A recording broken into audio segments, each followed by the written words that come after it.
আসসালামু আলাইকুম রহমতুল্লাহ। তো সাকসেস ব্যবহার করার পর আমাদের শশার গাছে বর্তমান যে কন্ডিশন সেটা আপনাদের মাঝে শেয়ার করতেছি। তো 2-3 দিন আগে সাকসেস ব্যবহার করেছিলাম। এই যে দেখেন, এটা হচ্ছে নতুন কুশি পাতা আর এটা হচ্ছে পুরাতন পাতা, যেটাতে সাকসেস মানে থ্রিপস পোকা আক্রমণ করছিল। পরবর্তীতে সাকসেস ব্যবহার করার পর এই নতুন পাতাতে দেখেন কোনো প্রকারের এখন পর্যন্ত আক্রমণ দেখা যায় না, মোটামুটি এখন ফ্রেশ দেখা যাচ্ছে। তো শুধু একটাই নয়, সবগুলো এইরকম। এই যে দেখেন, তবে এই থ্রিপস থেকে বাঁচার জন্য, এই থ্রিপস পোকা থেকে বাঁচার জন্য 4-5 দিন পর পর কিন্তু সাকসেস ব্যবহার করতেই হবে, কারণ এই সময়টাতে এই থ্রিপস পোকার আক্রমণ খুব দেখা দেয়। এই যে দেখেন, এখন যে নতুন পাতাটা বের হতেছে সেটা অনেকটাই মানে সুন্দর এবং সফট, অনেকটাই মসৃণ আছে আর কি। সেখানে পোকার আক্রমণ দেখা দেয় নাই এখন পর্যন্ত।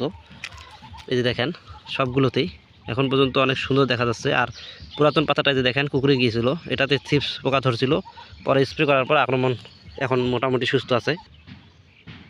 তবে এখন যে দ্বিতীয় ধাপে সাদামাছির খুব একটা দেখা দেয়নি, তবে দু একটা সাদামাছির দেখা দিতেছে আর কি। তো এই সাদামাছির জন্য এখন আপাতত তুন্দ্রা ব্যবহার করব আমরা। এটা হচ্ছে একটা পাউডার, আপাতত তুন্দ্রা ব্যবহার করব।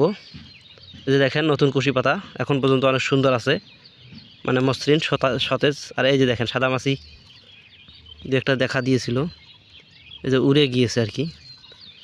তো সবগুলোতে নাই, কয়েকটা পাতাতে দেখা দেয় আর কি, দু একটা করে। ইনশাল্লাহ তুন্দ্রা ব্যবহার করার পর ঠিক হয়ে যাবে। এই যে এটাতে আবার কিছু থ্রিপস পোকা দেখা দিতেছে, এই যে, তবে অল্প পরিমাণে। হয়তো দ্বিতীয়বার যে স্প্রেটা করা হবে, এই যে সাদামাছি দেখা দিয়েছে, এই যে রাত দ্বিতীয়বার যেটা স্প্রে করা হবে তাহলে হয়তো অনেকটাই নির্মূল হবে ইনশাল্লাহ। আর এই হলো গাছের কন্ডিশন। প্রথমবার স্প্রেটা লেটে হওয়ার কারণে এই পাতাটা একটু নষ্ট হয়ে যাওয়ার মতো হয়েছিল। এখন এই দ্বিতীয় পাতাটা দেখেন একটু সুন্দর হচ্ছে। তো যাই হোক, এগুলো হচ্ছে আমাদের স্মার্ট বয় জাতের শশা, অর্থাৎ এসআর শিটের স্মার্ট বয়।